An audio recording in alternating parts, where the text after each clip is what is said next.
Today is December 1st, and the day is pretty much finished. I spent 2 hours today sitting watching the actual negotiations on the ADP track, and it was it was a good insight. They were negotiating paragraphs in Article 26, and it just took such a long time to agree on the smallest things. I will upload like 10 minutes of the negotiations if you want to check it out. You can find it here.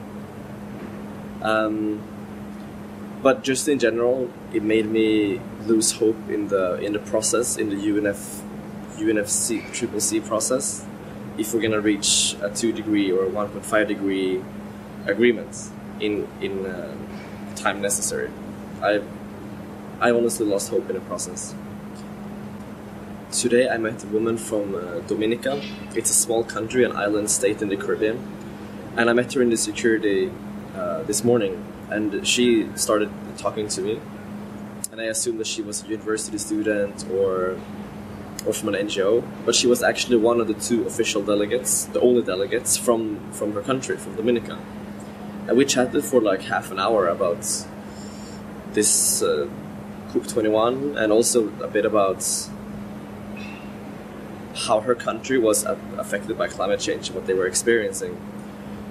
And she said some interesting things. She talked about how the storms, the massive typhoons, were usually coming with like a 100-year cycle, but lately it's been like the last 20 years they had several ones, and the last one was this August 2015. And she told me that she lost some of her friends. Like some of her friends died in the typhoons, and her whole village was wrecked by the storms. And it's very surreal to hear like people coming here to negotiate their lives, you know. And I think my friend Marcel put this well in his blog post, that some people are here to negotiate the lives of their communities and their friends, and some are here to negotiate because it's their job. So it's very 2 distinct difference of the kind of people who are here negotiating. And I asked her like how. I told her a bit about my thoughts on the process, and I asked her like how can I help you as an observer at COP21, and she told me that you have the enormous privilege of being able to speak your mind. While she was referring to that she has to stay within the political language, so she can't say too many sensitive things, you know.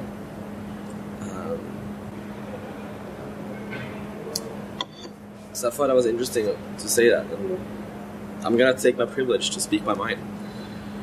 I think it's ridiculous how slow this process is. I think that people in Europe and America have to realize that the kind of lives we're living is not sustainable. The whole world cannot live the way we live. So if you think about Asia in 2050, imagine all those, 6 billion people, all having their own car, or like 1 car per family. It's not gonna be good for the climate or the planet. So I just need to think that, can we really have the way of American freedom and democracy all across the world? Is this a model that works everywhere? I don't think it's feasible.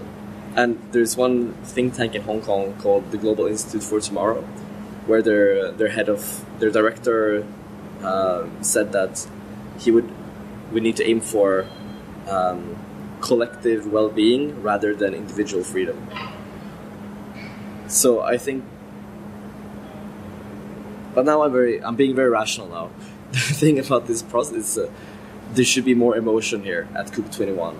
This is like, I think my friend Marcel also put this well, that he said, you walk into this pure security, there's only asphalt, there is no windows in the buildings, they look like this.